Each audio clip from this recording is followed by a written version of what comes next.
Bonjour à tous, bienvenue sur Nexus, merci de nous rejoindre. Aujourd'hui, c'est une nouvelle émission un petit peu spéciale puisqu'on a tellement de bonnes actualités et tellement de bonnes initiatives sur le terrain qui se font qu'on n'arrive pas à donner la parole à tout le monde sur Nexus. Donc je me suis dit, on va ouvrir un nouveau créneau, on va vous mettre tous en même temps. Et voilà, chacun en visio et on va, pouvoir essayer d'approfondir 10-15 minutes, pour chacun de nos invités. On aimerait donner, plus, la parole à ce qui est en train de se passer à droite et à gauche, mais on fait avec les moyens du bord. On est avec Jonathan qui va nous parler, de son application, pour lancer de la démocratie organique dans toute la France. On a, d'autres émissions qui sont prêtes avec lui, mais qui n'ont pas encore été diffusées. Donc vous étonnez pas si, vous voyez, plusieurs émissions qui se chevauchent. Et c'est pareil, normalement, Étienne Chouard fera une émission dans nos ateliers constituants avec lui. Donc voilà. Romain Lefebvre qui est avec nous. Romain, excuse-moi, tu préférais qu'on t'appelle juste Romain, qui va nous parler de leurs actions qu'ils sont en train de mener, notamment avec Bon Sens, qui est une association qui se bat aussi depuis longtemps. Et eux, c'est sur le sujet, sur l'agriculture, sur tout ce qui se passe au niveau de la lutte autour de la DNC, la dermatose bovine, où ils essaient de vacciner les vaches. Et il nous en parlera avec ses propres mots. Et Roland, qui est avec nous, qui avait organisé des événements à Avignon il y a plusieurs années, et là ils reviennent avec le printemps des consciences citoyennes. Voilà, des belles actualités. Moi j'ai fini la présentation, je vous laisse faire l'émission et je ne vous dérange plus. Est-ce que vous voulez présenter votre sujet en 2 minutes chacun avant qu'on rentre dedans avec vos propres mots? Romain, tu peux commencer. Alors, bonjour à tous. Effectivement, donc moi je suis Romain, je fais partie du collectif Libre, donc le volet paysan, collectif Paysan Libre, qui s'est monté au Pays Basque, qui a démarré au Pays Basque suite donc aux mesures sanitaires qui ont été mises en place par les gouvernements pour la gestion de la crise de la dermatose nodulaire sur les vaches, donc avec les abattages totaux et avec les obligations vaccinales. Et donc, on se bat là-dessus avec ce collectif qui s'est monté à l'horizontale. On est donc asyndiqués, apartisans.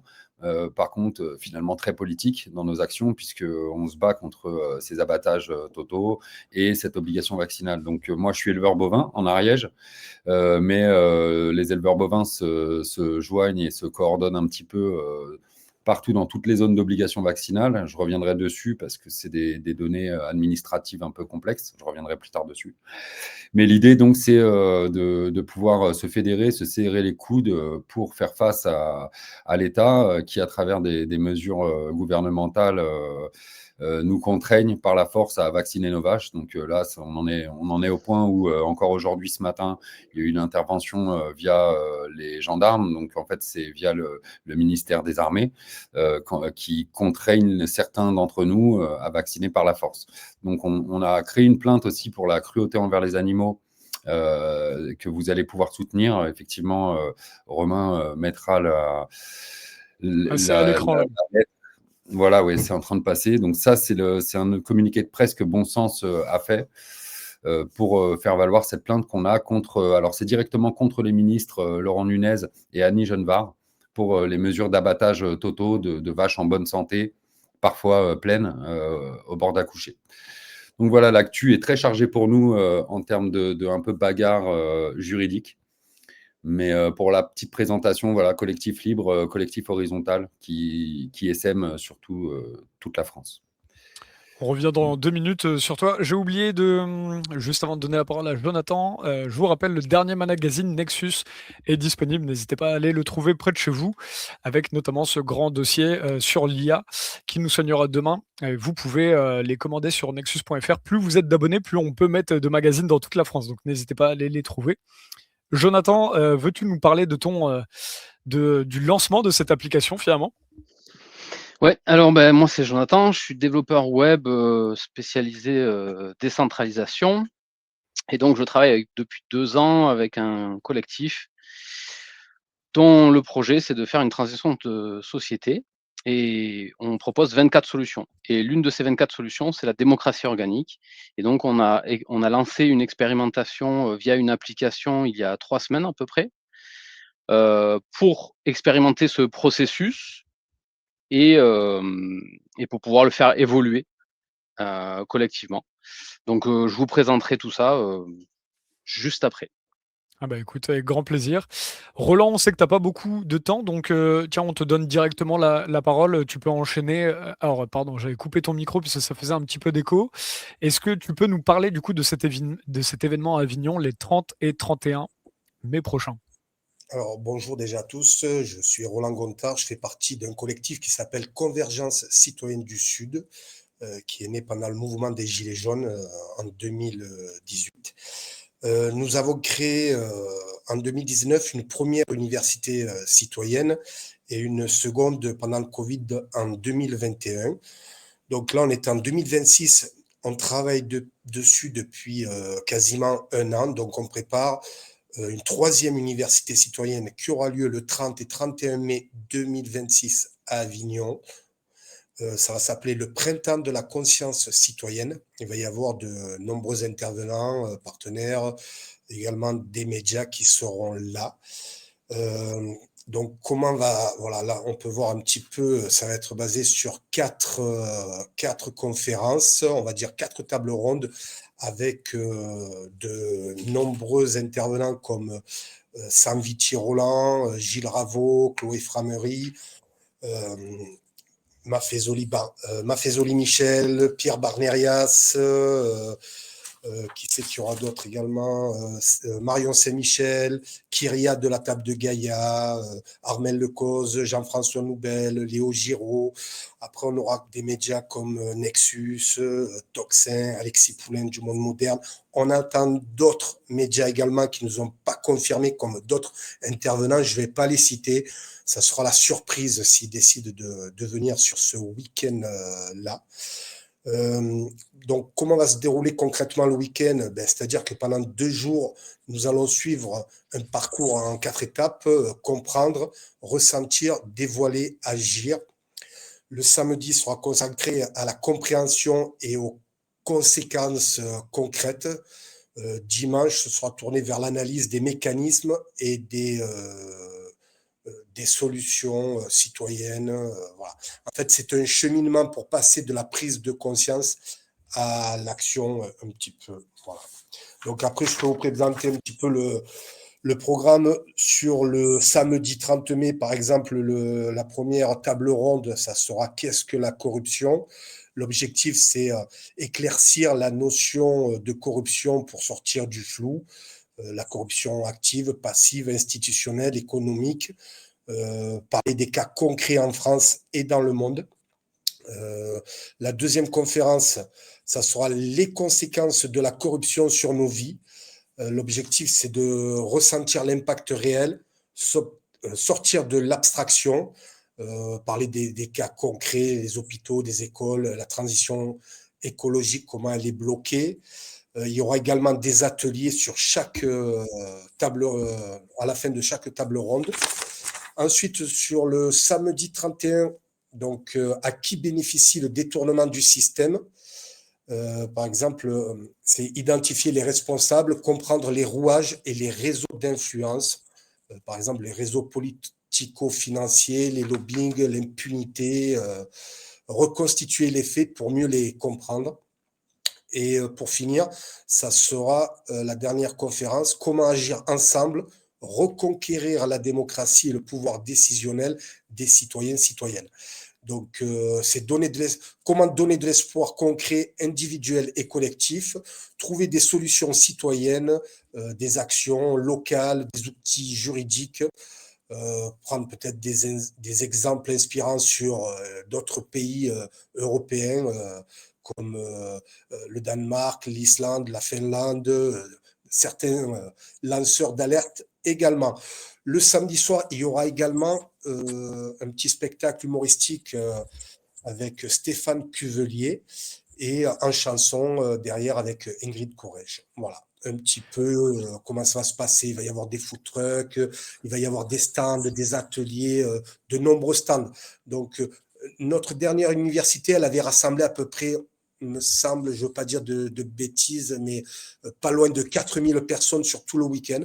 On espère qu'il y aura encore plus de monde et que ça va être un moment, un super événement.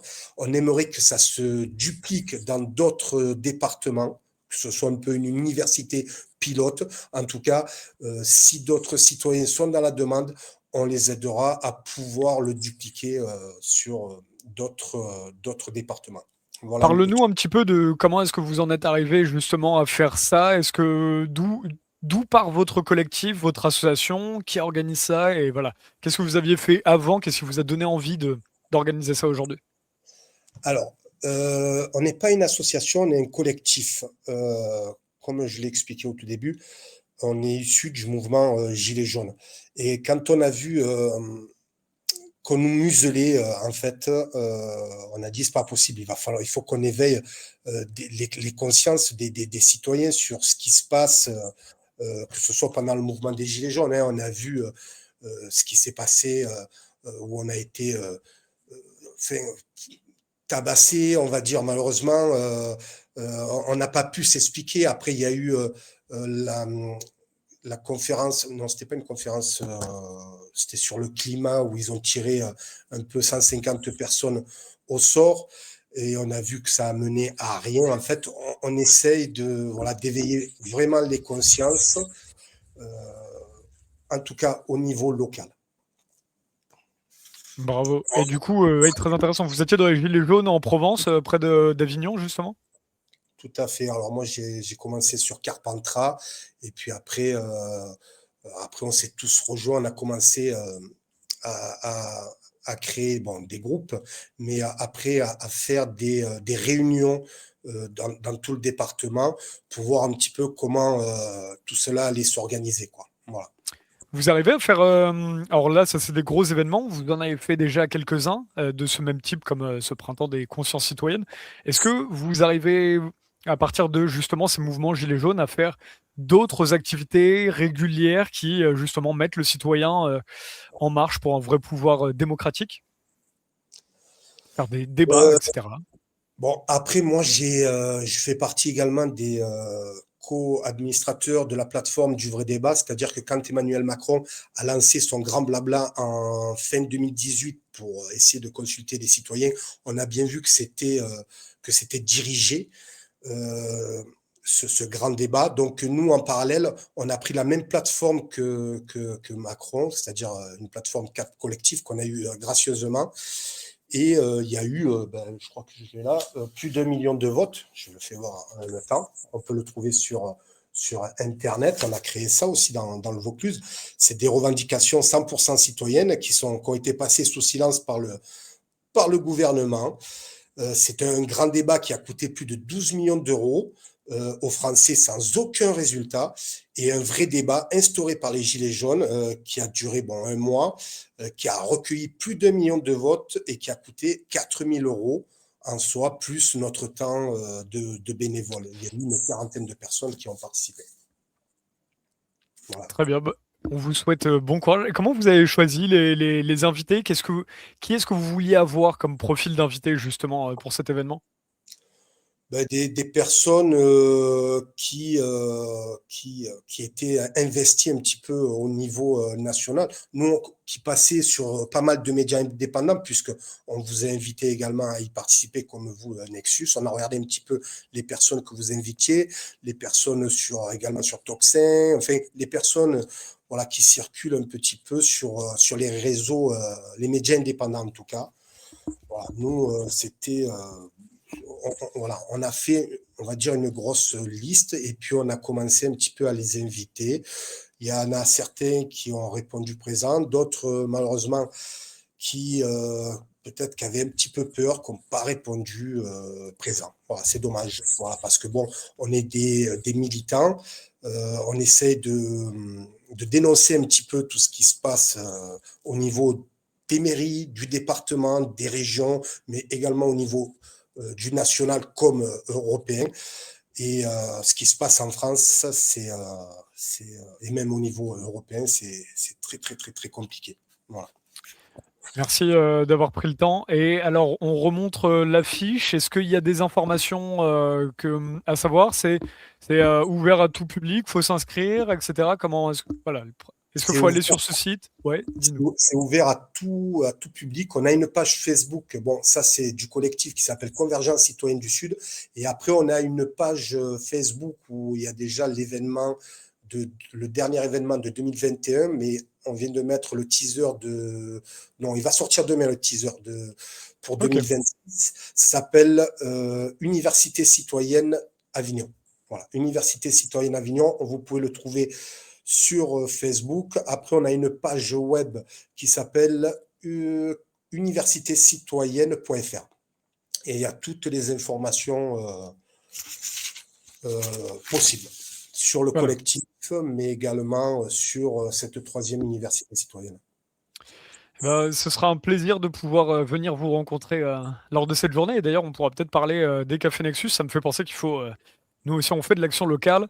Et on sera au 11e Café Nexus. Déjà, ce sera le samedi 4 avril prochain, de 14h à 18h, 14 rue de Patay, dans le 13e arrondissement de Paris. Et on va peut-être bientôt en mettre aussi à Marseille. Donc, ce sera pas loin d'Avignon. Vous pourrez venir relancer si vous voulez voir à quoi ça ressemble.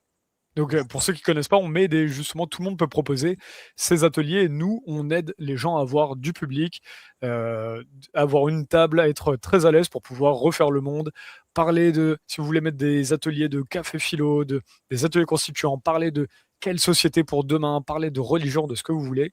Il y a de tout. Donc voilà. C'est grâce à des gens comme Roland qu'on avance aussi petit à petit. Quoi. Pas de souci. J'aimerais. Oui, dis-nous, Jonathan, n'hésitez pas à intervenir.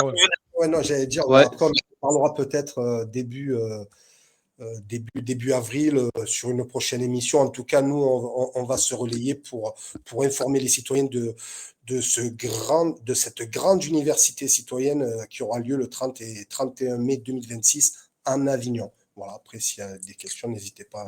Jonathan, ouais. Non, je voulais juste faire une remarque. Universitécitoyenne.fr, c'est bien avec un « et », université.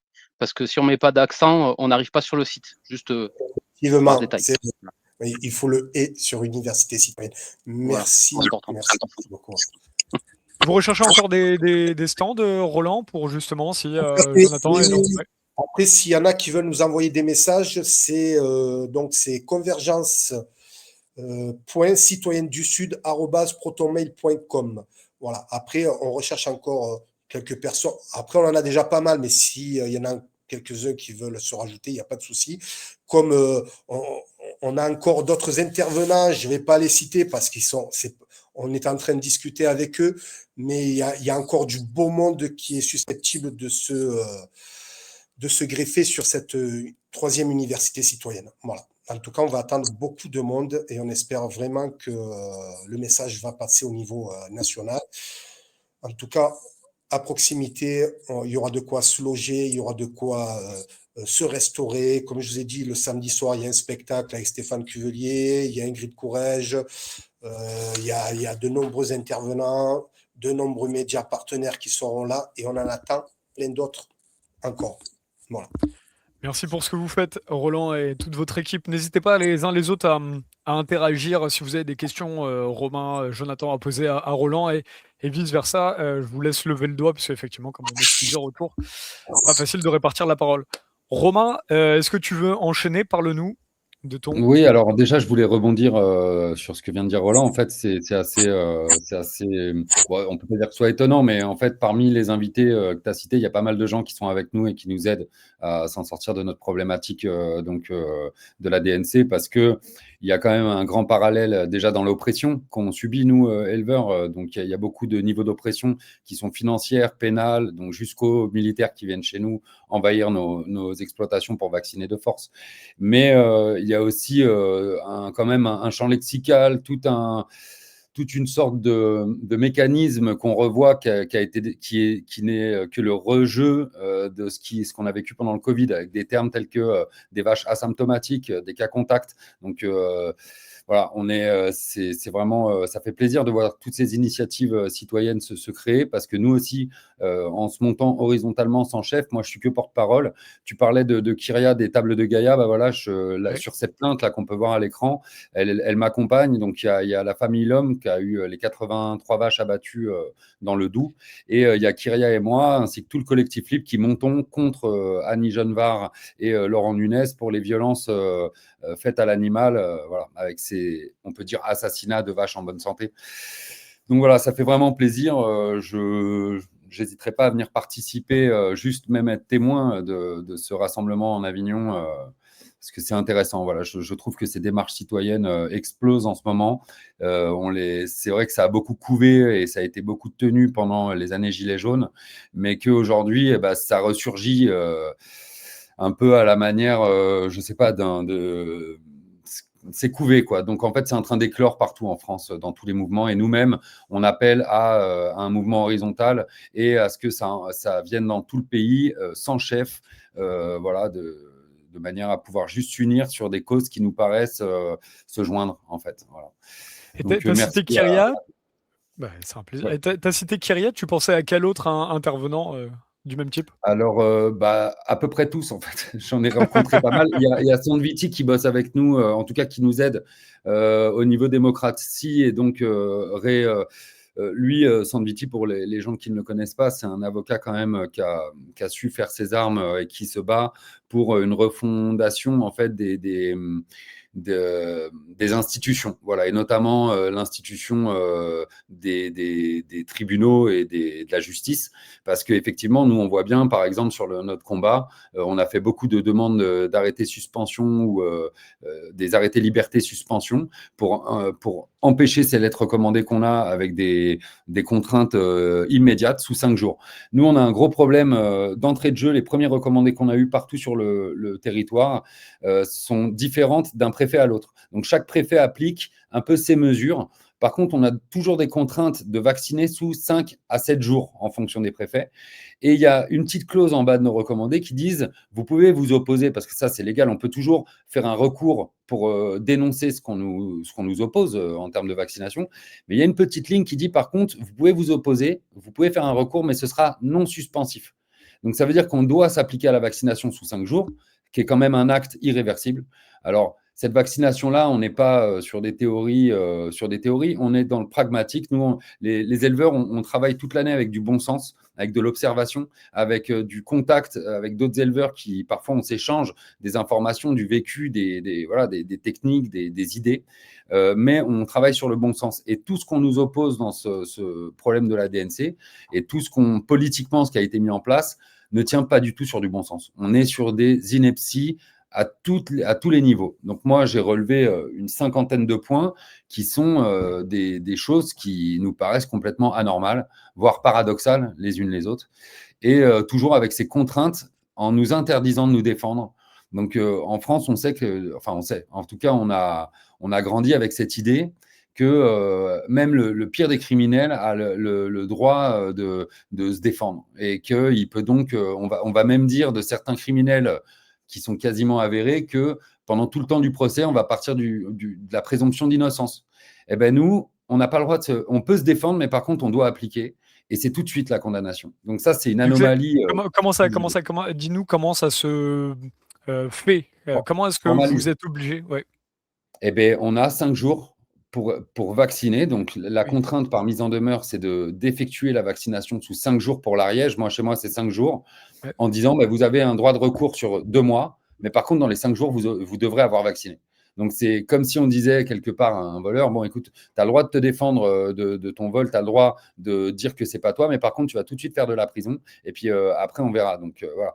C'est un cas exceptionnel, hein, on ne l'a jamais vu. Ce matin encore, notre avocate, on a plusieurs avocats, mais il y a une de nos avocates qui est avec nous, c'est Diane Prota, maître Prota, qui s'est rendue sur une ferme dans le 42, donc dans la Loire, pour empêcher une intervention de force de vacciner les vaches, donc avec les gendarmes. Et donc, elle a réussi par les textes, parce qu'en fait, ils essayent de forcer le passage, mais ils ne sont pas appuyés par des lois qui les autorisent à ça. Par contre, une fois que vous avez des centaures, comme nous, on a vécu en Ariège avec 200 gendarmes mobiles, Vous avez beau dire, attendez, montrez des papiers, il y a une loi, machin. Bon, ils vous écrasent, quoi. On se fait écraser, en fait.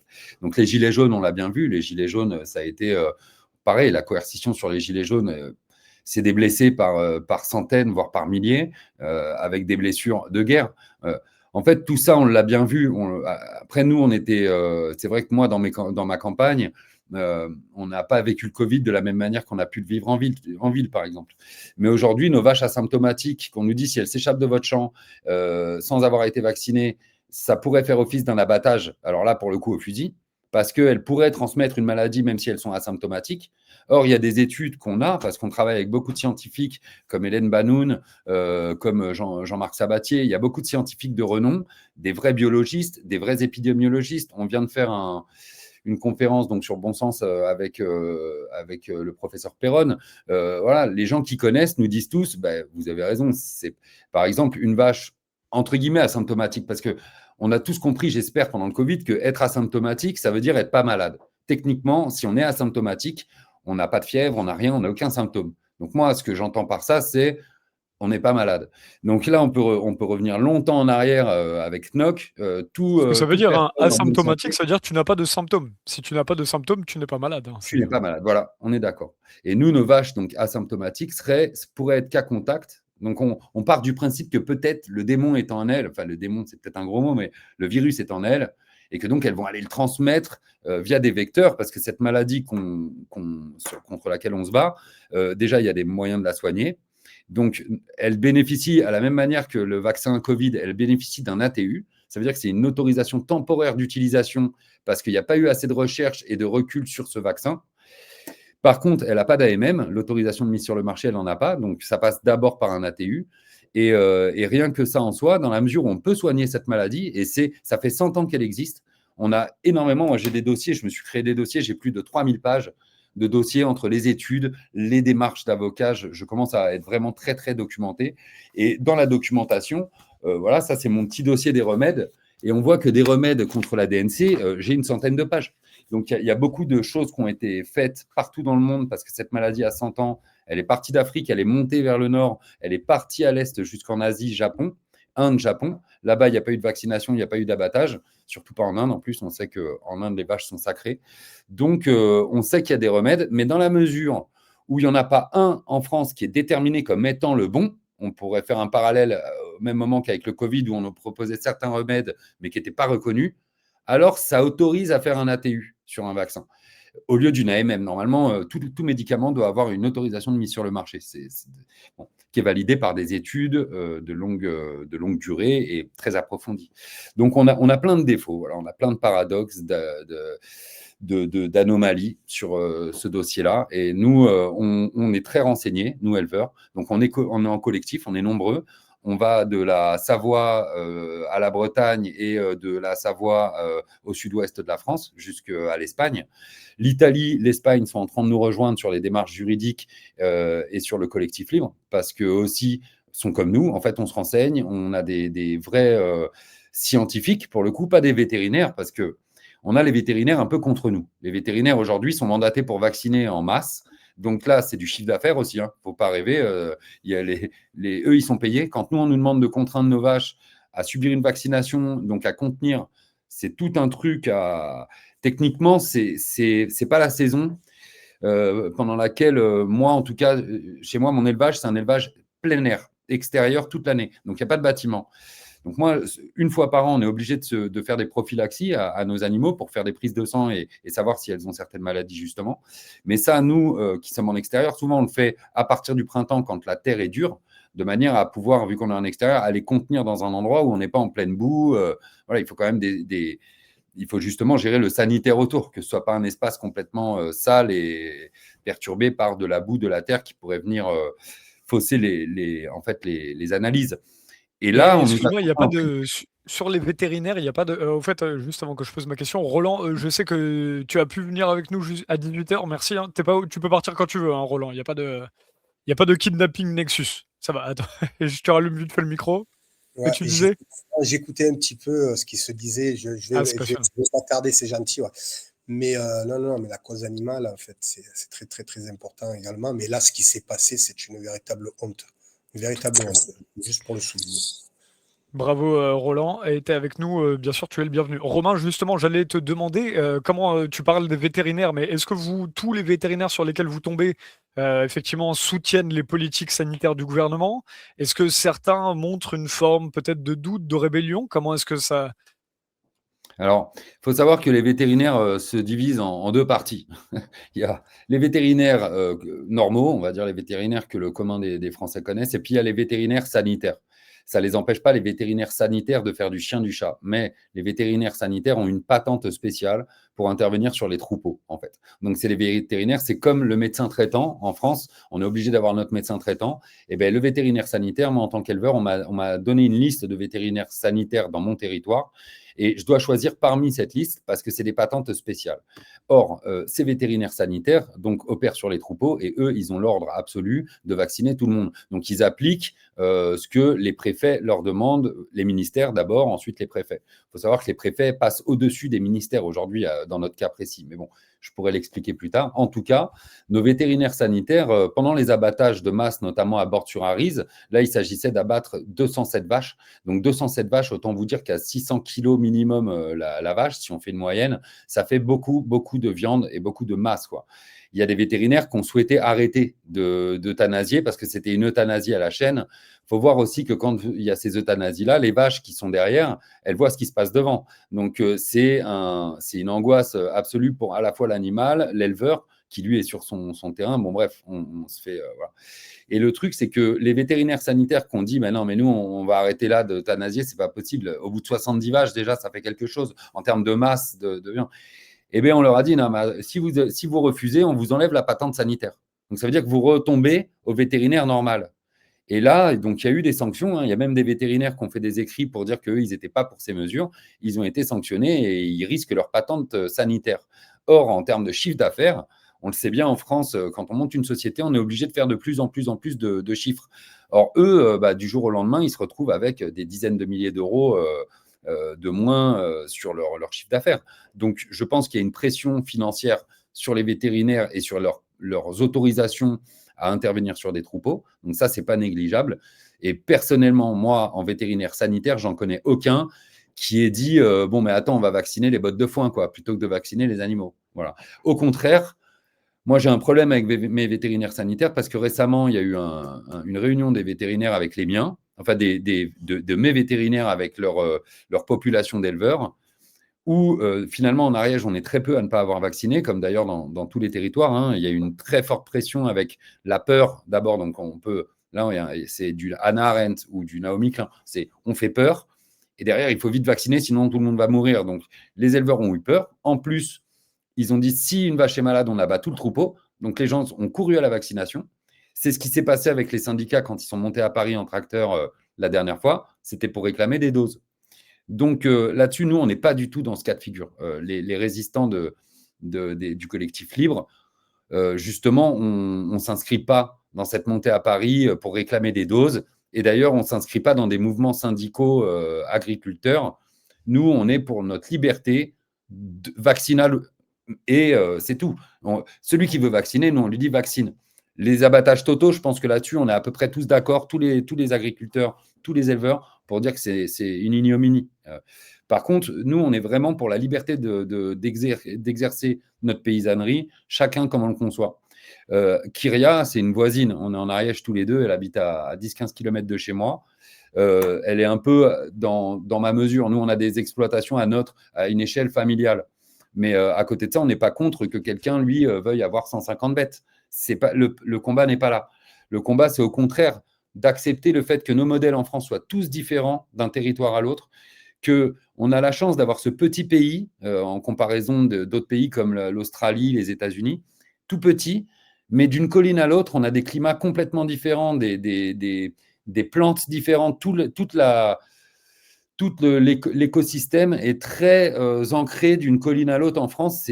Moi, je trouve que c'est vraiment magnifique. Si on fait 300 km, on va passer par 30 paysages différents. Voilà. Donc, nous, on respecte ça. On veut ancrer. Et d'ailleurs, c'est ce qui fait un peu la richesse du terroir dans la nourriture en France, c'est qu'on a beaucoup de plats régionaux, beaucoup de fromages différents. parce que notre pays est très différent d'une zone à une autre. Et du coup, nous, on respecte ça. On veut s'inscrire là-dedans. Et on n'est pas là pour dire à des gens, ce que vous faites, c'est pas bien. Par contre, ce qu'on veut, c'est que chacun puisse faire dans le bon sens, évidemment, donc dans le respect des autres. Là, on en revient à quelque chose d'horizontal qui respecte son voisin. Certains diront son prochain pour les plus croyants. Finalement, moi, je rejoins ça. Ouais, je respecte mon voisin qui n'est pas dans l'élevage, qui lui a d'autres activités, mais je ne viens pas empiéter. En tout cas, je ne viens pas impacter ses activités par les miennes. Et en fait, le bon sens suffit à ce que les choses fonctionnent assez bien. Et on a à la verticale, qui arrive par au-dessus, depuis des ministères ou des préfectures, des gens qui nous contraignent à des actes qui ne sont pas en mesure de nous expliquer. Parce que nous, on leur a demandé, en fait, l'origine de notre gros problème, c'est le manque de transparence, le manque d'explication. Et dans tout acte médical, qu'il soit animal ou humain, on est censé avoir un consentement libre et éclairé.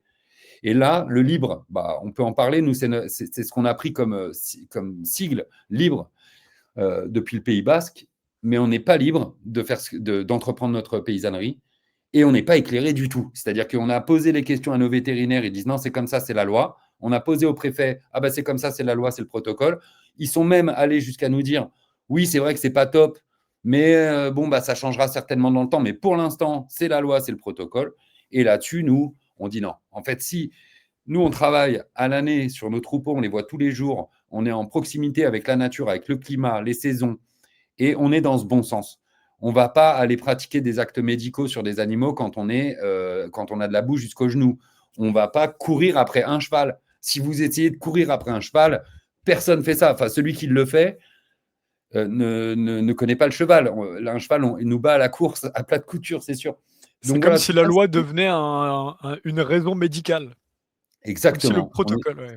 Et vertical. C'est-à-dire, on nous dit, ça, c'est la raison. Alors, on ne nous le dit pas comme ça, mais finalement, c'est ce qu'ils disent.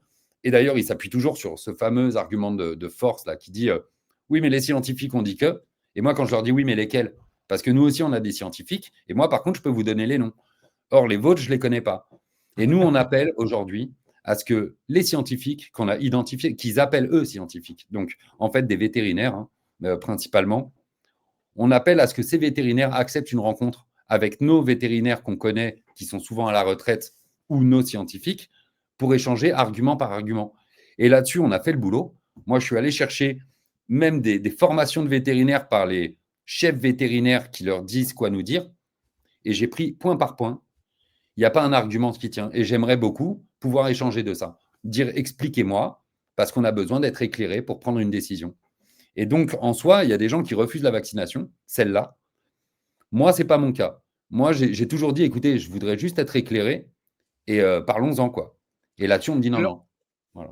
Très intéressant, Romain. On a déjà beaucoup parlé de ces sujets-là sur Nexus et c'est important de continuer à donner la parole. Parle-nous maintenant juste de l'action locale que vous mettez autour de ça. Notamment, parle-nous de cette lettre de soutien dont tu nous as dit dans l'introduction que tu nous en dirais plus. Voilà. Alors ça, c'est loin d'être local, c'est national. On est en train d'attaquer, donc on fait un procès à Annie Genevard et à Laurent Nunez, nos ministres, donc de l'armée, de ministère de l'Intérieur en fait, et de l'agriculture pour les violences faites aux animaux, les abattages totaux de vaches en bonne santé. Parce qu'il faut se le dire, les 3500 vaches qui sont mortes cet hiver, entre cet hiver et on va dire la sortie de l'hiver, sur les abattages totaux, il y a 3500 têtes en tout. C'était des animaux à 99% en très bonne santé. Voilà. Ensuite, on a euthanasié ces animaux, ce qui a envoyé cette viande dans des destructions de viande, donc qui sort de la consommation humaine, alors qu'on aurait pu faire le choix de dire, puisque vous voulez abattre, déjà, on aurait dû cibler les vaches à abattre, c'est ce que tout le monde défend, de faire du sélectif. Si une vache est très malade, on n'a même pas besoin que Nunez nous ordonne de l'abattre, on va le faire nous-mêmes. En fait, nous, éleveurs, on est justement dans ce bon sens qui nous amène à assumer. Mais bon, c'est très rare. En fait, les vaches, c'est des animaux qui sont plutôt, en général, en bonne santé et sur lesquels les remèdes, si une vache a de la fièvre, un des remèdes, c'est de l'aspirine, quoi. On est sur des remèdes très, on va dire, classiques, entre guillemets. Mais par contre, j'ai envie de mettre le doigt quand même sur un truc avec le dernier magazine Nexus là, que tu as montré, celui qui est en kiosque aujourd'hui, celui-ci. Voilà. Nous, ce qu'on défend, surtout, c'est lié à ce magazine. Parce que finalement, si jamais on accepte d'être contraint à une médicamentation qui, aujourd'hui, se trouve être un vaccin à virus atténué. Donc, c'est un virus vivant atténué. On inocule à nos vaches la maladie atténuée. Si on accepte ça aujourd'hui, sans être éclairé, donc ça veut dire que ça vient du haut, on nous dit c'est ça que vous faites et vous êtes obligé, il n'y a pas le choix. Si on accepte ça, le problème, c'est que demain, ça veut dire qu'on va ouvrir les portes à devoir tout accepter. Et l'acceptation qu'on a là en face de nous, c'est finalement demain, alors l'histoire de la loi, oui, mais c'est la loi. Et alors, on sait que la loi, dans le passé, elle a été scélérate bien des fois. Demain, la loi peut dire, vous allez manger les enfants. Et je m'interrogerai à savoir, est-ce que les gens vont se mettre à le faire? On a vu que pendant certaines crises qu'on a vécues récemment, il suffit qu'un ordre vienne de là-haut et tout le monde se met à appliquer cet ordre sans raisonner autour. Or, là-dessus, c'est un problème. Nous, la médicamentation de nos vaches, là, via le vaccin, vu qu'il y a des remèdes, on ne veut pas l'appliquer, nous, collectif libre, parce qu'on estime qu'on a envie de passer par l'immunité naturelle qui est à vie, plutôt que de signer un abonnement annuel à un vaccin qui n'a une efficacité que d'1 an, selon la notice et la TU du vaccin. Parce que, par contre, on nous raconte autre chose au niveau des préfectures. Et quand on nous dit non, mais c'est valable plutôt 15 mois, moi, je demande, je dis, mais qui a dit ça? Parce que la notice, c'est 1 an, c'est 12 mois, escompté. Ça veut dire espérer 12 mois. Et il y a marqué vraiment escompté 12 mois. Et eux, ils disent 15. Donc, voilà, ils essayent de rattraper le truc. Effectivement, là, tu montres l'affiche, Roland, si je ne m'abuse. Et effectivement, je crois que les citoyens, là, il faut qu'on arrive à discuter entre nous et à s'unir parce que finalement, ce qui fait notre force au collectif libre, c'est le fait d'être groupés ensemble. C'est le fait de se réunir sur une problématique et d'en discuter et de dire, écoutez, nous, on raisonne, on aimerait qu'on nous oppose un autre raisonnement qui nous convaincrait. Or, on refuse cette mise autour d'une table à discuter et il faudrait qu'on s'applique verticalement à faire. Donc nous, on porte plainte pour la cruauté envers les animaux, mais il y a d'autres démarches qui sont en train de se faire. Moi, j'ai demandé à être auditionné par les députés et par les sénateurs et aussi au niveau européen, on veut déclassifier cette maladie parce qu'aujourd'hui, très récemment, en 2018, elle a été elle était dans une classe, on va dire, basse de maladie, peu impactante pour une maladie qu'on peut solder. Et ils l'ont rehaussée. Donc en 2018, ils l'ont mis au note A, donc c'est la pire, où il y a les abattages totaux, d'ailleurs qui ne sont pas obligatoires. Dans la classification A, ça peut faire partie des choses qu'on peut entreprendre.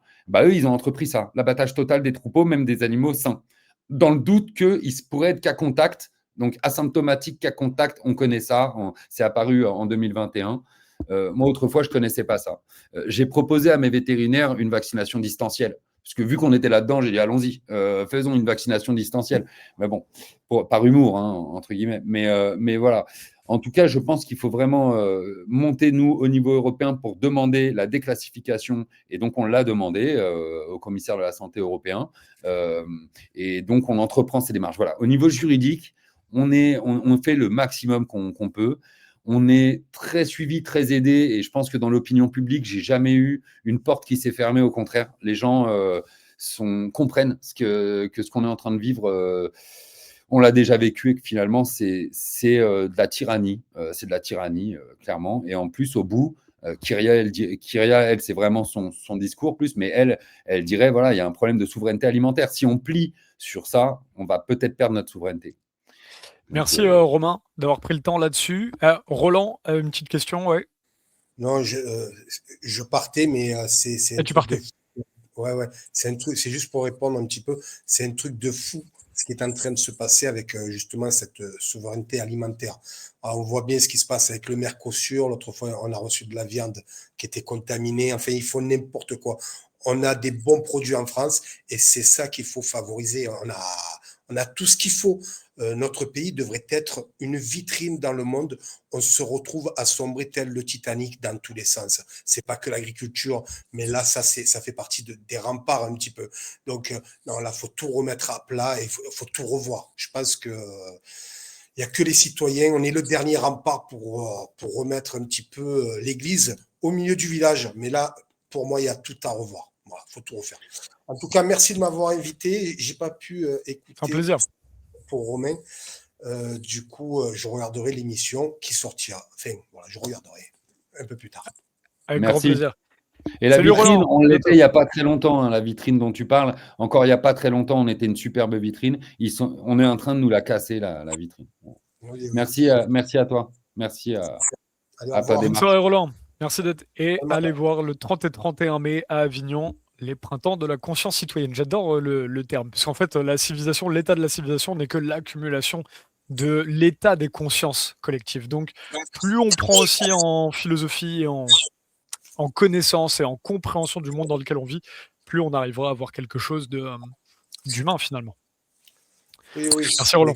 c'est ça. Allez, à bientôt. Ciao. Ciao. Romain, juste avant de donner la parole à Jonathan, je voulais savoir, oui, est-ce qu'il y a des informations pour le public, pour rejoindre la plainte ou pour vous rejoindre, des réseaux sociaux, des endroits physiques? Dis-nous tout. Alors, on est en train de, là, on a mis online un site internet qui s'appelle collectiflibre.fr, donc tout au singulier, collectiflibre.fr, dans lequel, pour ceux qui sont intéressés pour avoir de l'information, rejoindre un peu en fait, on essaye de faire un site internet pour mettre en contact les paysans, quels qu'ils soient, éleveurs ou maraîchers ou vignerons, avec les citoyens pour pas les appeler les consommateurs. Souvent, eux-mêmes viennent vers nous en disant « je suis consommateur ». Oui, bon, on est avant tout citoyens et finalement, on est tous des consommateurs. Même nous, éleveurs, moi, je suis consommateur à ce moment-là, mais en tout cas, on est tous citoyens. Donc, on préfère ce terme. Et on a mis un site, donc collectiflibre.fr, sur lequel il y a un petit formulaire Est-ce que sur c'est lequel celui-là? voilà, tout à fait. On peut choisir soit paysan, soit citoyen. Ça te donne un formulaire et en le remplissant, on donne juste nom, prénom, département, histoire de pouvoir localiser et du coup le mail. Et de là, nous, on va s'occuper on tombe sur une espèce de Discord. Pour ceux qui connaissent la plateforme, c'est des salons sur Internet. On va pouvoir se rejoindre dans les départements pour se rencontrer entre justement paysans et citoyens. On a une RGPD, donc les lois qui régissent le fait de récolter les infos, qui est très très légère, parce qu'on n'a aucune intention de vous vendre du photovoltaïque ou du saucisson particulièrement. C'est juste pour connecter les gens entre eux et qu'ils puissent discuter dans les territoires de où est-ce qu'ils sont, qu'est-ce qu'ils veulent, peut-être qu'ils se regroupent en AMAP après. Voilà, après, c'est à chacun de s'emparer de notre citoyenneté dans tous les territoires. Donc voilà, on a proposé ce site de rencontre sur lequel nous, on va mettre notre actu des paysans libres, mais il y aura certainement peut-être les infirmières libres demain, les avocats libres, parce que les avocats sont en train de s'inquiéter énormément de cette histoire de facture numérique aussi, et pas que, tout le monde s'en inquiète, les éleveurs, tout le monde. Donc voilà, j'ai envie de dire, on essaye nous aussi, quelque part, de faire de l'horizontal et du démocratique et du lien de citoyens. Voilà. Et Alors, merci et du beaucoup pour nous recevoir sur Nexus. Merci beaucoup. bah, c'est un plaisir. On est là aussi pour soutenir les citoyens qui, comme ça, qui ont toujours donné de la voix, mais avant ne pouvaient pas avoir un micro parce que ceux qui ont un micro sont toujours un petit peu les mêmes. Ouais, Alors, votre site, pour info, il est très dur à trouver sur Google. J'ai dû taper directement collectiflibre.fr. ouais Donc, bah, on a fait plein est-ce de que c'est un vidéos. problème de référencement de Google On a fait plein de vidéos aussi sur YouTube, donc avec Alexis Poulain, on en parlait tout à l'heure. On a fait des vidéos avec Bon Sens. En fait, elles sont shadowbannées. Parce Ah qu'en oui. ce moment, on est dans l'actualité vraiment des préfets qui nous envoient. Moi, j'en suis à mon 3e recommandé. Et à chaque recommandé, ça monte. D'abord, c'était 750 € par vache. Après, c'est 750 € par vache, plus une mise en garde de fermeture d'activité. Là, j'en suis à mon 3e, c'est fermeture d'activité, vaccination de force. Donc, ils montent. Ensuite, c'est les gendarmes qui nous livrent les courriers maintenant. Alors que ça les amuse pas de faire les postiers, mais c'est ce qu'ils font. Hier, moi, j'avais les gendarmes qui faisaient les postiers pour m'amener le courrier du préfet. Alors que moi, quand ils m'envoient des recommandés, j'y souscris, quoi. Il n'y a pas de problème, je signe. Mais donc, effectivement, bon, on est peut-être un peu shadowbanné, a priori, sur Internet. Et peut-être c'est ça le référencement, ça va se travailler aussi. Bon, l'important, c'est surtout que les gens sachent qu'on existe. Et en tapant collectiflibre.fr, ils vont tomber directement sur le site, voilà, sans passer par Google ou quoi. Tout Voilà. à fait. Vous tapez directement collectif libre comme ça s'écrit au .fr, et c'est singulier.fr et comme ça, il n'y a même pas besoin de référencement Google. C'est encore le meilleur tout à fait. moyen C'est de encore lutter mieux. contre la Google. Voilà, Tout à fait. pour ne lutter contre la Googleisation du monde. Et ben merci Romain d'avoir pris le temps. Jonathan, à toi pour poursuivre et conclure cette belle émission Cette première émission dans ce petit format. Alors parle-nous de ton application de démocratie organique, comment ça marche et comment ça se développe? OK, alors je vais contextualiser déjà, si tu peux partager Hop là, de suite, mon chef, écran, voilà. ça apparaît. Merci beaucoup. Donc pour contextualiser, je vais présenter un peu le collectif, ce qu'on propose et puis après je vais parler d'une des solutions qu'on propose qui est la démocratie organique et ce qu'on est en train d'en faire, en ce moment. Donc je fais partie du mouvement de transition civilisationnelle. Ce sont des termes qu'on a choisis, consciemment. On pense vraiment que la structure qu'on propose et les solutions qu'on propose, permettent réellement de faire, déjà une transition de société, puis aller vers une transition de civilisation. Donc c'est vraiment de la vision, long terme quand même.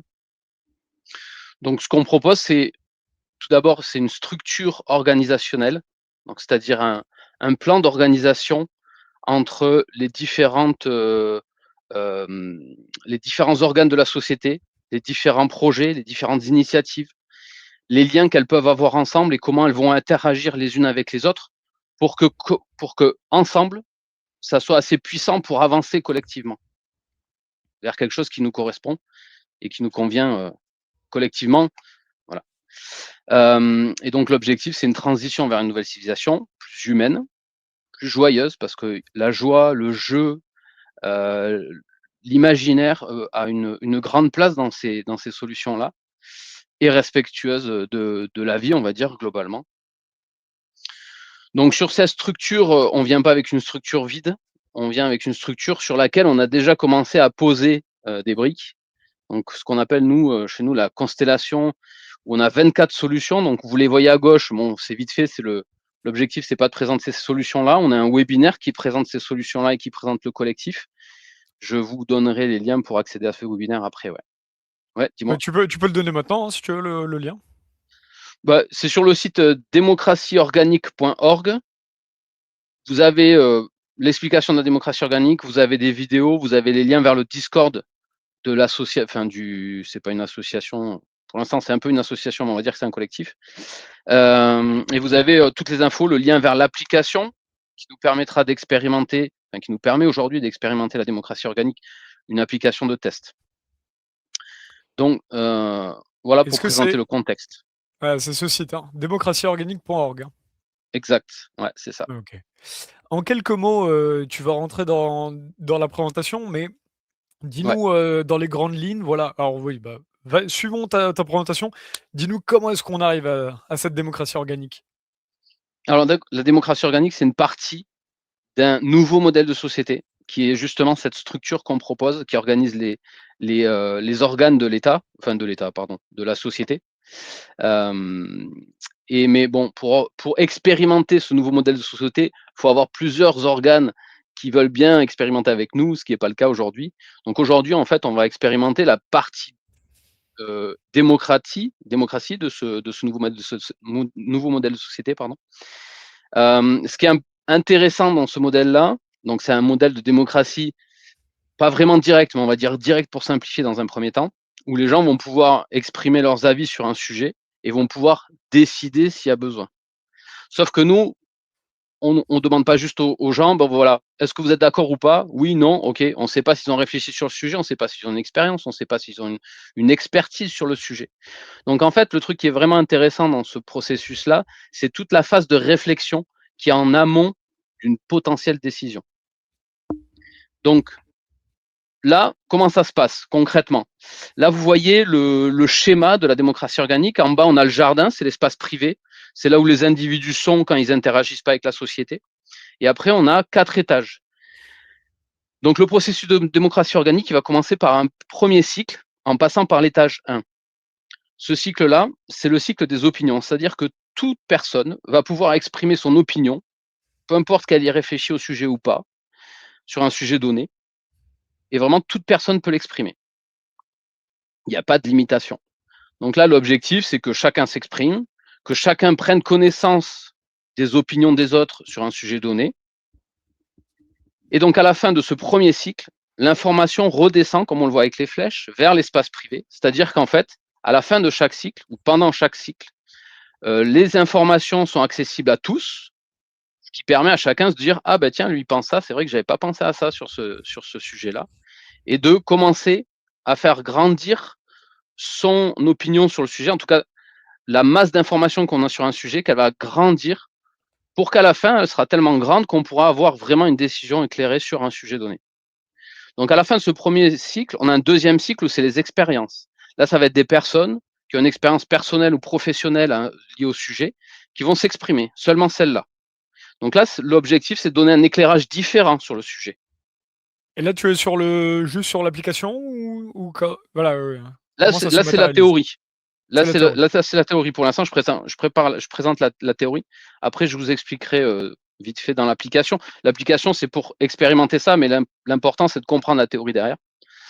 Donc, deuxième phase, c'est les expériences. Donc, ça redescend après dans l'espace privé. Les gens peuvent prendre connaissance des expériences des gens et dire, ah, ok, ben, lui qui a une expérience là, concrète, pratique, ben, lui, il a cette vision sur ce sujet-là. Donc, c'est un éclairage encore différent. Troisième cycle, ça repart. Là, c'est les expertises scientifiques, les études scientifiques, etc. Donc là, c'est les universitaires, ceux qui ont une expertise scientifique liée au sujet, qui vont s'exprimer. C'est toujours pour donner un éclairage différent. Il n'y a pas une hiérarchie. Là, on voit des étages les uns sur les autres, mais il n'y a pas une hiérarchie, en fait, dans les informations. C'est vraiment des informations différentes pour apporter un éclairage différent au sujet. Et le quatrième étage, c'est les projections. Donc là, les projections, ça va être des personnes qui vont faire un travail imaginaire, qui vont se dire, bon, ok, si jamais il se passe ça, ou si jamais on prend cette décision, quelles peuvent être les conséquences? Ça peut être des philosophes qui, là, c'est pareil, c'est limité à des personnes qui ont un peu cette expérience de pensée, qui vont s'exprimer là-dedans, donc des philosophes, etc.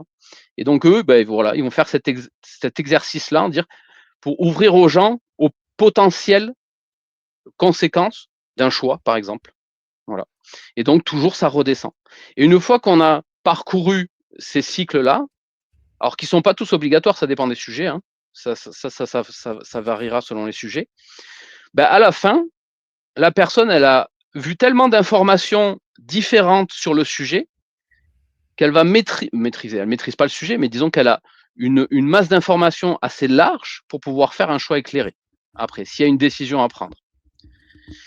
Le truc qui est important à noter, parce que souvent, quand on parle de démocratie directe, les gens disent ouais, mais moi j'ai pas le temps, ou j'ai pas envie de m'occuper de ça, ou machin bidule. Il y a la possibilité de déléguer sa voix à un expert, par exemple, sur un sujet donné. Ben, moi, je trouve que cet expert-là, il parle bien sur ce sujet-là, il a de bonnes idées, et puis il a des valeurs qui me correspondent. Ben, sur ce sujet-là, ben, je vais lui donner ma voix, je vais lui donner mon pouvoir de décision. Sachant qu'on ne perd pas notre pouvoir de décision une fois qu'on l'a donné. C'est-à-dire que si la personne, elle fait un vote, enfin, elle fait un vote pour une décision, moi, j'en suis informé, et j'ai la possibilité de changer ce vote si jamais ce vote ne me convient pas. Donc, on garde toujours, en fait, le pouvoir d'action, même si on choisit de le déléguer à quelqu'un d'autre. Ce qui est important, ce qu'on souligne, ce qui est important, c'est de garder une connexion avec le réel, faire du lien. Parce que notre but, c'est pas de partir dans des théories et rester sur l'application et être dans le mental. C'est vraiment de faire vivre la démocratie. Et pour faire vivre la démocratie, il faut qu'il y ait une connexion avec le réel. Il faut qu'il se passe des choses dans le réel. Il faut que les gens refassent du lien. Donc, on a des exemples ici, par exemple. On va avoir le crieur public. Le crieur public, c'est lui qui va faire le lien entre la démocratie organique et d'autres solutions de ce qu'on propose, c'est-à-dire les animations, tout ce qui est culturel, un jeu grandeur nature. Derrière le jeu grandeur nature, il y a aussi une mythologie qui accompagne tout ça pour accompagner dans l'imaginaire les gens et les guider dans le jeu. Donc on a ce créateur public qui, lui, il va organiser sur un lieu localement, il va dire, voilà, j'organise un événement sur le marché, en lien avec un sujet local, et il va venir avec une troupe de théâtre, par exemple, avec des personnes qui jouent de la musique. Donc là, c'est pour faire plaisir à tout le monde.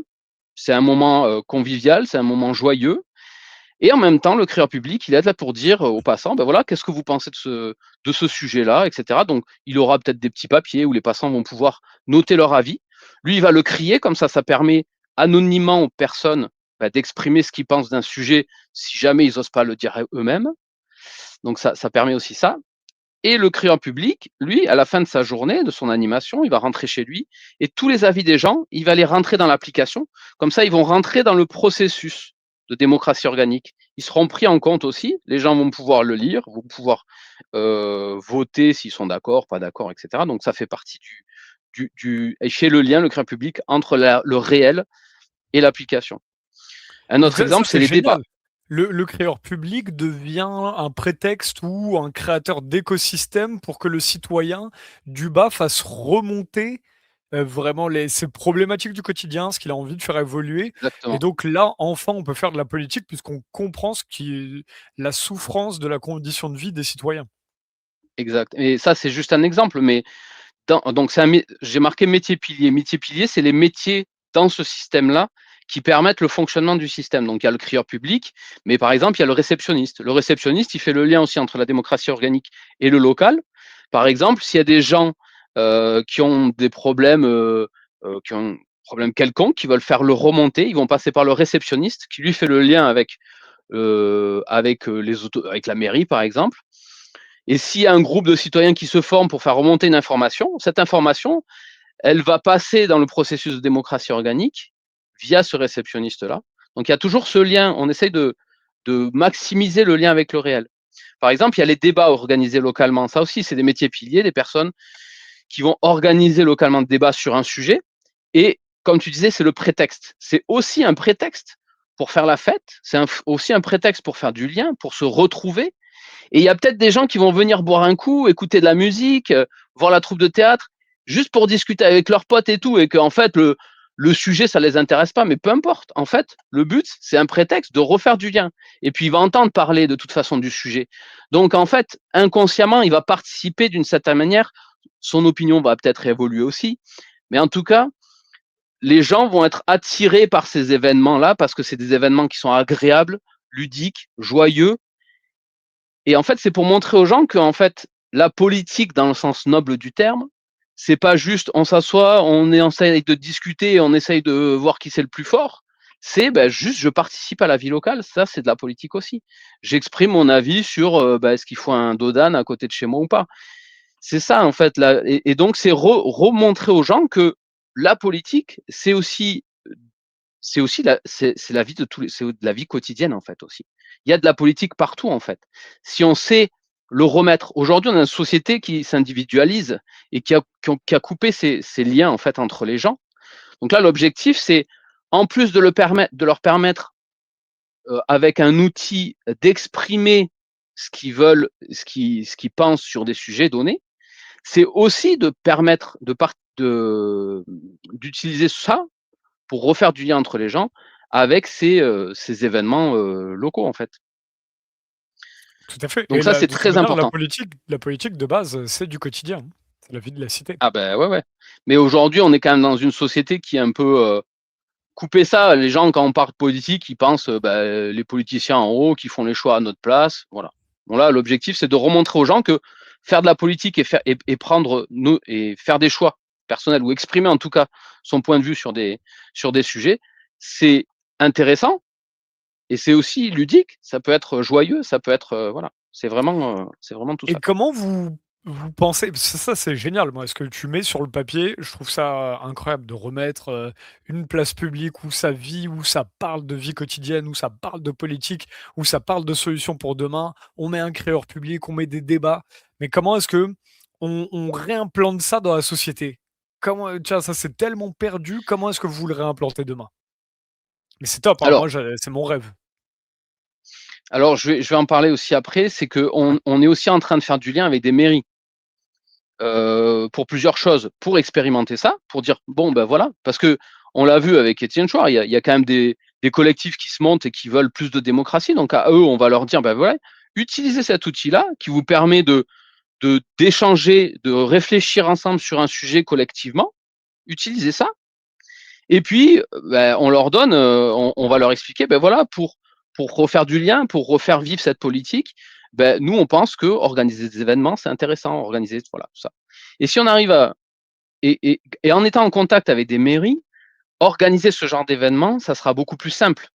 si tu es en lien avec la mairie, en partenariat avec la mairie, tu vois, organiser ces événements, leur montrer, leur expliquer qu'en fait, organiser des événements comme ça, c'est une part importante de la vie démocratique, ben, ça sera plus facile à expérimenter. Donc là, on est encore dans le process de dire, ben voilà, on va aller un peu démarcher les mairies.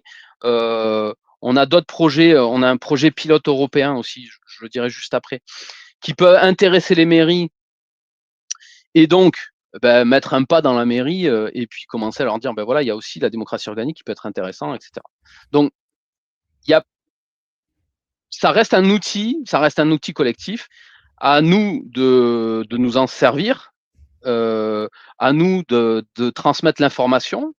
Mais moi, je pense que c'est le moment. On voit qu'il y a des choses qui bougent. C'est de plus en plus intense, ce besoin de passer à autre chose. Et je pense que c'est un moment intéressant pour tout ça. Ouais, Ouais, je suis dis-moi. complètement d'accord. Alors du coup, on aura des vidéos qui vont expliquer cette application dans les grandes, enfin plus que dans les grandes lignes, dans les détails. Là, cette émission, c'est plus aujourd'hui pour parler de l'actualité de ce projet. Alors ça en est où? Là, c'est que ça pète, c'est lancé, comment, voilà. Voilà. Donc l'application a été lancée il y a 3 semaines. Donc vous pouvez l'expérimenter sur app, j'ai mis l'URL là, .démocratieorganique.org. Si vous avez un site à vous souvenir, c'est démocratieorganique.org parce que vous avez le lien vers l'application sur ce site-là, donc vous pouvez y accéder. Avec la communauté, il y a eu des propositions de sujets, on a eu 45 sujets, et puis après on a fait voter tout le monde dessus, et donc il y a 8 sujets qui sont ressortis.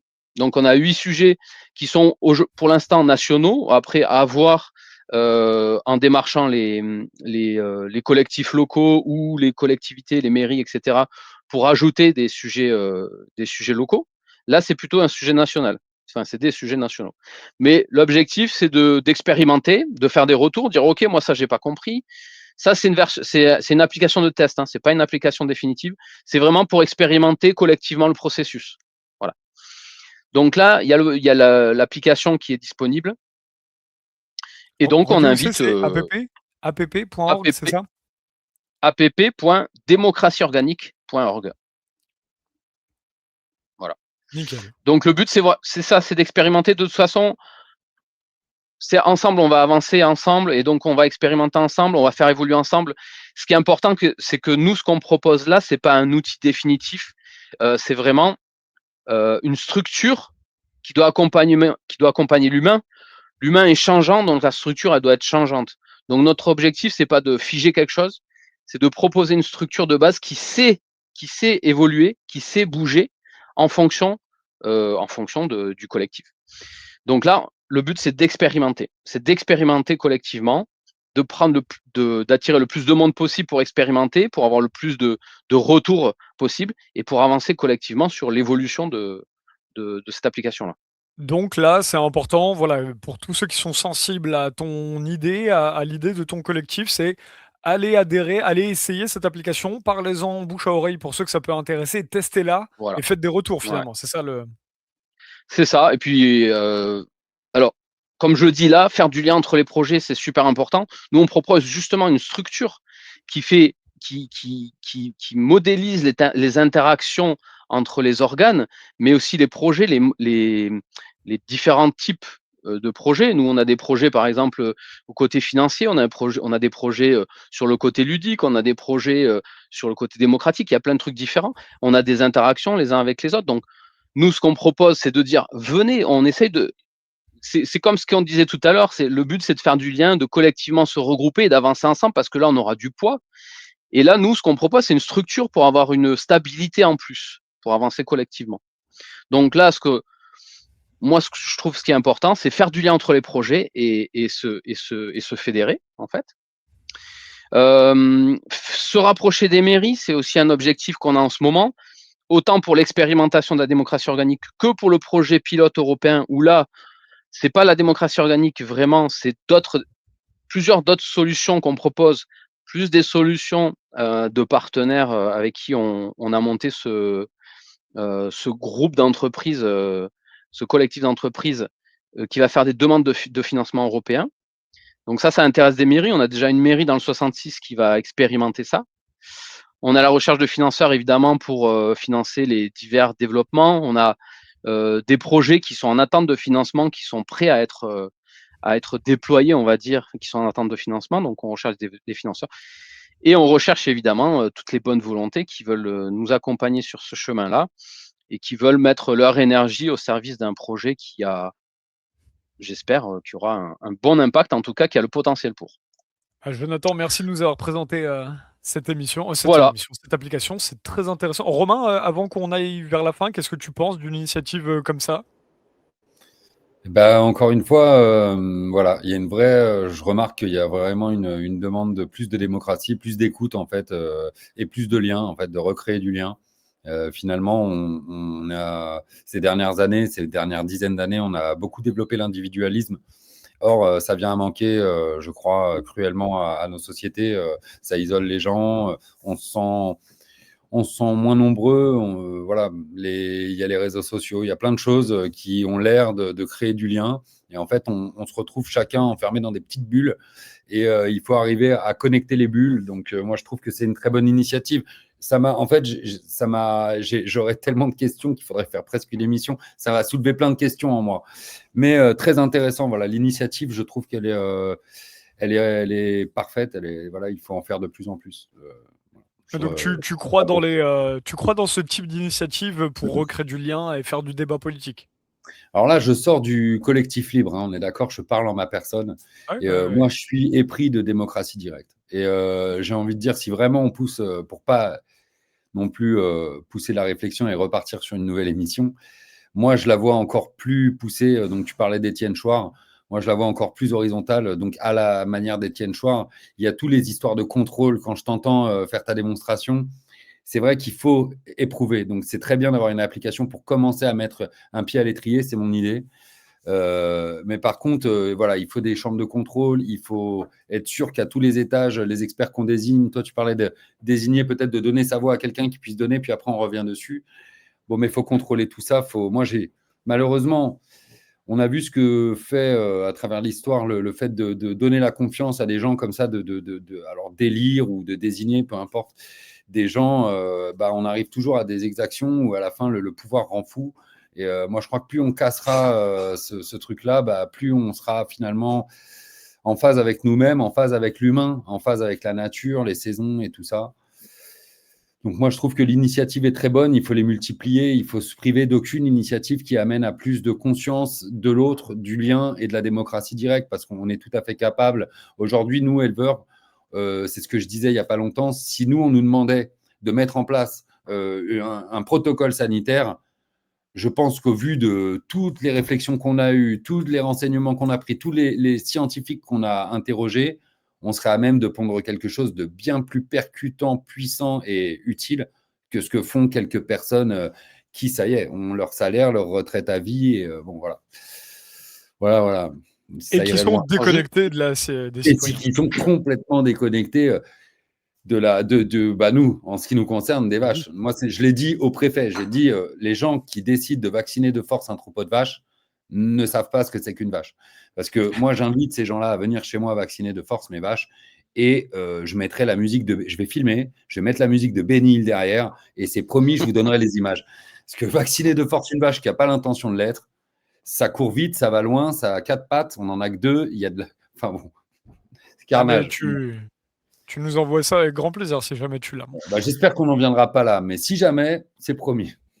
Et d'ailleurs, je vous mettrai Jonathan, justement, Romain, comme Romain disait, je vais vous mettre tous en relation. C'est finalement tous vos projets, tous les trois avec Roland qui nous a quittés tout à l'heure. Vous avez tous si ça peut permettre ce type d'émission de faire des synergies, c'est parfait. Pardon, Jonathan. Ouais. Je voulais juste préciser que là, c'est une présentation simplifiée, très simplifiée. On va beaucoup plus en profondeur justement dans les systèmes et on se base sur la technologie. C'est ça qui nous permet aujourd'hui d'avoir un pouvoir décentralisé et incensurable. Ça va être justement les technologies de décentralisation qui feront que, en fait, les règles sont écrites. Enfin, certaines règles, par exemple le fait de se faire représenter par quelqu'un, la personne elle pourra pas tricher, ça sera informatisé, il y aura des garde-fous quoi. Voilà. Donc on a quand même des réflexions plus profondes que ce que j'ai présenté. Et donc, je t'invite à venir sur notre Discord pour en discuter si ça t'intéresse. Le Je suis Discord, déjà oui, sur le Discord, il est sur Solideo, l'application, sur le site. je suis déjà Voilà. sur MCP, on va venir voir parce que c'est intéressant. On va aller creuser un peu plus tout ça, promis. Avec plaisir. Nickel. Et normalement, et bientôt, on devrait faire une émission, comme disait Romain, avec Étienne Chouard, justement pour discuter du projet. Tout à fait. On Et pourra y aller donc, tu plus as en le détail. webinaire sur ce site, tu as le webinaire aussi, hein, on rappelle. Hein, Ouais, dans pour la ceux qui page En veulent savoir creuser. plus, on a deux webinaires. On a le premier qui présente la constellation de solutions et le collectif, et la deuxième qui présente la démocratie organique, mais ça reste une présentation d'introduction, donc ça reste quand même assez peu détaillé. On va pas dans la profondeur du sujet, quoi. Voilà. Ouais. Mais de toute manière, je pense que c'est un bon projet qui va se faire avec, il faut tester, il faut qu'il y ait du bouche à oreille, il faut que Ouais, ça circule, il faut que les gens expérimenter, se ouais. l'approprient, voilà. Et puis, et d'ailleurs, peut-être on pourra faire à l'occasion, tu reviendras pour faire des retours d'expérience. Ça pourrait toujours être intéressant aussi de voir comment les gens sont appropriés le truc et ce que ça donne, quoi. Donc, Avec plaisir, ouais. Avec on se plaisir. fait. Merci en tout cas les gars d'avoir joué le jeu, c'était super et je suis content si on peut avoir ce type d'émission qui permettent de mettre en avant des initiatives telles que les vôtres. Démocratieorganique.org, on rappelle ça c'est le site pour Jonathan et son équipe. On avait collectiflibre toutattaché.fr. Tapez directement, hein, n'allez pas sur d'autres moteurs de recherche comme on a dit. Autant le taper comme ça, vous n'êtes pas perdu sur d'autres sites. Et dedans, vous avez toutes les actions de Romain et son équipe, le collectif libre, et notamment et la plainte aussi. Voilà, on la revient, c'est la lettre de soutien à la plainte déposée le 9 mars 2026 par les Et éleveurs. juste pour préciser, dont Romain. le Ouais, site là que tu montres, il y a yes. il y a citoyens paysans. En fait, en cliquant là-dessus, ça vous permet de vous identifier, d'avoir un petit formulaire tout petit pour dire que vous existez. Et là, on va pouvoir communiquer avec vous et vous mettre en lien avec voilà, ce petit formulaire et vous mettre en lien. Donc, il y a juste, vous voyez, nom, prénom, activité, adresse, c'est tout. Et de là, on va pouvoir enfin se connecter entre nous. Vous nous retrouverez, nous, les paysans libres dessus, mais il y a bien des gens, il y a bien des activités, il y a bien des choses à aller voir. Merci, Très bien. Romain, pour Franchement nous top. mettre. Et je finis Ouais. par le printemps de la Merci conscience. beaucoup. Merci à vous. Le printemps de la conscience citoyenne 30 et 31 mai 2026 avec Roland qui était avec nous en début d'émission. N'hésitez pas à retourner. Et puis voilà, peut-être qu'on vous y retrouvera, Jonathan et Romain. On espère. C'est bien de faire des synergies parce qu'en fait, il y a un tel tissu humain j'allais dire de rebelles, mais c'est juste de gens qui veulent faire de la vraie politique sans bullshit, juste avec de la transparence, juste avec de la vraie vie et qu'on essaie de remettre juste. Mais déjà, de l'altruisme, hein, c'est un petit peu ce qui ressort de cette émission qu'on vient de faire tous les quatre aujourd'hui. Et merci encore à vous de l'avoir partagé. Moi, je le rappelle, on a le magazine Nexus. N'hésitez pas à aller aussi vous abonner. Plus vous êtes d'abonnés, plus on en met partout. Et sinon, vous le trouvez en kiosque, celui-là et Café Nexus. Ou notamment, dans le Café Nexus, vous pouvez aussi venir proposer ou partager des initiatives que vous avez vues comme celle de nos amis aujourd'hui. Et on fait aussi des cafés philo, on fait des retours d'expérience on pourrait faire un café dans un café Nexus, on pourrait avoir des gens qui ont testé l'application de démocratie organique et de voir justement là-dessus. Bah, si jamais il y a ça, je te tiendrai au courant avec grand plaisir, Jonathan. Super. Merci beaucoup. Merci les gars, à très vite. Allez, bonne soirée. Merci beaucoup. À bientôt. Au revoir. Bonne soirée. Ciao.